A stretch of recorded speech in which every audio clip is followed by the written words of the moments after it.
Assalamu alaikum wa rahmatullahi wa barakatuh. Okay, so in this video we're going to talk about designing a thermometer.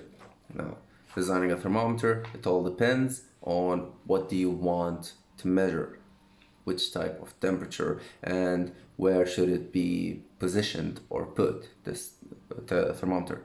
Now, we have different types and different methods. Now, one of them, and the most common, is liquid in glass, like mercury or alcohol, as we talked about before.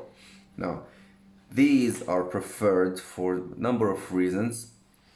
One is, as we said earlier, mercury has a linear or a steady expansion. So, as temperature changes, the expansion or volume of mercury with temperature is straight. This is the change. So for each 1 Celsius or degree, the height is constant. For each 1 degree, temperature or the height or the expansion of the mercury inside the glass is constant. It adds up at the same rate. Now, it's the same thing for alcohol. So this is one great advantage. Another one is they can be made very sensitive. How? Think about this for a second. Let's say we have a cup of water.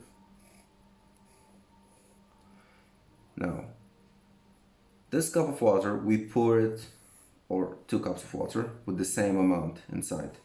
We pour 1 cup in a cylinder that is thin, and another cup in a cylinder that is wide or has a long radius or a bigger radius than the other. Now,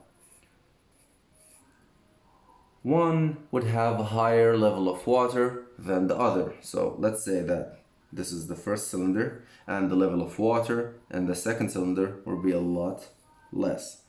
The same concept can be applied to understanding how the liquid or the mercury moves inside a thermometer. Now, the idea of it being so sensitive by making it that way is how?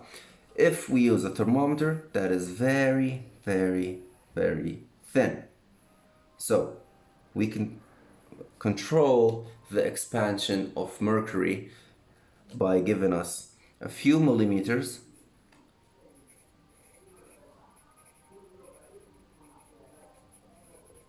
for each 1 Celsius. For each 1 Celsius. So this is usually used with medical thermometers because they measure the temperature of the human body of a range of what? 36 Celsius up to 42 Celsius. So they have a small range and they can make the